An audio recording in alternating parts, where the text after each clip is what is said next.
What's going on YouTube? Chris and Kevin back from BitCago to talk today about exchanges, transferring your money from fiat currency to cryptocurrency and how everything works.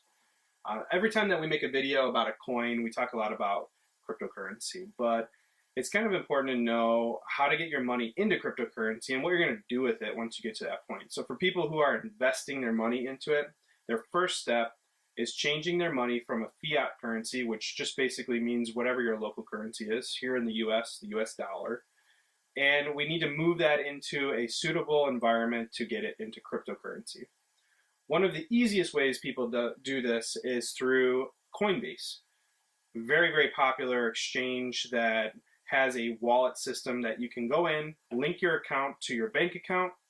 You can use a debit or credit card, or you can use wire transfers to get money in. And there's a couple different reasons why you might use each of them. ACH debit transfers from your bank are going to take a long time. They typically have the lowest fees involved, but you might have this itch to buy something and you want Bitcoin or you want Ethereum, you want Litecoin, you want to use something in order to trade for it, and you miss your mark because it takes about a week or two in order to get that money into your account. Lowest fees, very long transfer time. Kind of similar with wire transfers as well. You can get a lot faster conversion when you do a debit or credit card purchase. It's usually same day, a few hours later. It tends to follow the same kind of block pattern as getting paid out from mining. So it has to go through that revolution of blocks in order to pull that transaction up. But the fees are much higher. So you might end up paying more to get that cryptocurrency, but at least you'll have it available if you are making some snap decisions on something that's about to pop. There are a few different ways to do it. Coinbase is the most popular. Gemini is another big exchange that really focuses on security. It's a very long vetting process to get approved, but it also has a pretty proven track record of having consistency, security, and they also offer a wallet to go along with their exchange. And we'll talk more about wallets in another video where you're going to hold some of your cryptocurrency long term, but that's just something to know about them off the bat. And a new one that popped up that's really interesting is the Square Cash app. They've been doing this for a while. Square is a credit card processing company who's been catering to small business owners for a long time. They now have a cash app for money transferring between individuals, and those have been pretty popular. You know, everybody uses QuickPay from Chase or, Venmo. And the Square Cash app just introduced within the last 6 months here the ability to buy Bitcoin with zero fees, which is amazing because that's something that everybody else has a lot of. And you can hold your Bitcoin, you can transfer it to other people, you can transfer it out to exchanges in order to trade it for other currencies. So that one's really worth noting. It's a newer option, but it seems like it's got a lot of promise. It looks to me like they're using it as a way to generate more users to their platform rather than cashing in on the fees like Coinbase, Gemini, and some of the other fiat conversions. In another video that we have about Ethos, several of them actually, they talk a lot about having their own fiat gateway where you'll be able to use Ethos's wallet once that launches to convert your fiat currency into cryptocurrency and do a lot of trading and relying on different exchanges through them. But now let's talk about what an exchange is and some of the variety of exchanges that are out there. Yeah, so the exchange is the place you want to go, hence the name, to exchange things. So if you were to transfer in fiat currency, for example, as Kevin had mentioned, you might want to exchange that for some cryptocurrency, be it Bitcoin, Ethereum, Litecoin, what have you. Those are a little bit more popular ones. But there's this entire altcoin market out there. A lot of interesting projects that have popped up, a lot of different coins that you can do different things with, and you might be interested in using those or holding those for a little while. So in order to do that, you've got to get onto an exchange where you can buy them. So that is potentially tricky, but there's a couple ways to figure it out. You could go to the exchanges themselves, and all the exchanges will list their markets. So basically the trading pairs that they have, which will generally be, when we're talking about exchanges other than kind of the big ones that Kevin mentioned, Usually that'll be in Bitcoin or Ethereum, and there'll be some altcoin that'll trade in conjunction with that. So you're going to end up going on there, and you're going to see that like Dragon Coin will have a trading pair with Bitcoin or Ethereum. But yeah, you can go to the exchange itself. You could also go to something like CoinMarketCap, and CoinMarketCap has a nice little layout for you, and it'll tell you all the different exchanges that are out there for a coin. It'll give you their different prices, and it'll also give you kind of their trading volumes. So a couple of the different exchanges that exist. One of them is Kucoin. Another one's Cryptopia. The big one out there for these altcoins is Binance, and people love Binance because Binance is the one. It's kind of the largest altcoin exchange. It has a ton of volume, ton of different traders on there. So the markets are pretty liquid, and you're kind of able to get a decent price, and you're able to move your money fairly easily, or your crypto rather. But each of these exchanges kind of have their own unique niche. Binance, like I said, that has a lot of different altcoins.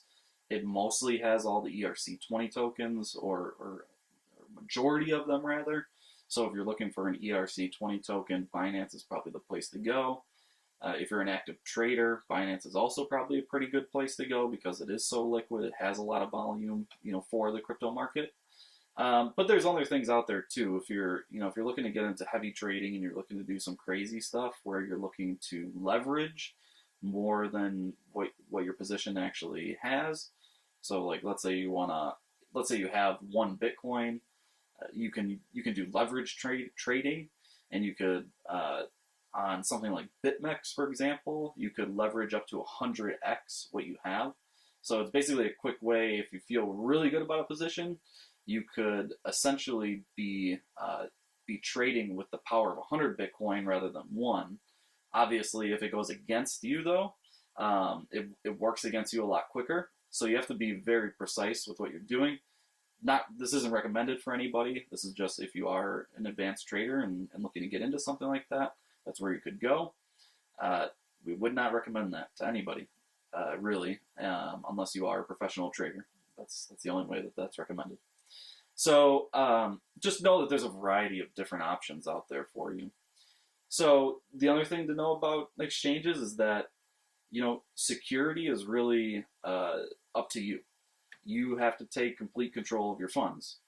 And you only have custody of your funds if you manage the keys to the wallet. So when you transfer your coins or your money, well, not your money really, but when you transfer your coins onto an exchange, that wallet that it's going into, if you don't have the private keys to that wallet, which more than likely you don't, that means that the exchange is in control of your funds. So if you want to guarantee that you then have those funds after you make your exchange, after you make your trade, what have you, you need to transfer those out of the exchange right away and into a wallet that you control the keys to. And that's really the biggest thing. So just make sure that you're being careful and you're watching what you do with your money, because if you slip up, there's no way to get your money back.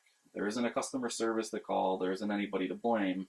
That's kind of the dark side of the crypto world, and that's the biggest thing. I think that as the space matures and we figure this out together as a community, I think there'll be more and more tools that kind of help us with that.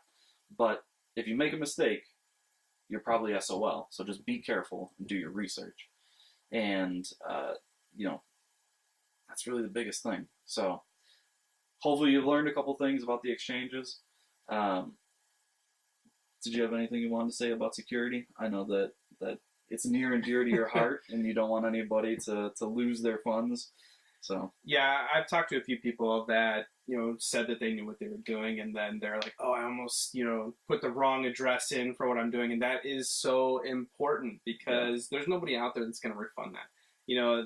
The security that we have with a lot of banks and merchants out there with our regular fiat currency allow for returns and errors that can easily be traceable. But part of the whole purpose of cryptocurrency is that you're in complete control of it. And as Chris mentioned, you lose the keys to those wallets, you lose the keys to those transfers, anything that you have to write down that a screen pops up and says you need to know this, you're out of your money. So it's so important. And it's one of the biggest things that intimidates people from getting in. The strengths, the weaknesses kind of meet together in one place right there. It's all for the greater good, and there are other technologies that are going to make it a little bit more simple, like Ethos. But for the time being, make sure you know what you're doing. And anytime that you need help and you need to reach out to people, look for people who are educated on it, like us, send messages to people, ask for help. The community is really good about responding to questions like that. Because the better this system works, the better it'll be for everybody. It's not in anybody's advantage for people to not know what they're doing out there, because that money's gone. Nobody gets it. If it's wrong, it's wrong. It's out there in a void and nobody's getting it back. So ask for help, do your research, keep watching videos to educate yourself, and like and subscribe. Look for more from us, and have a great day.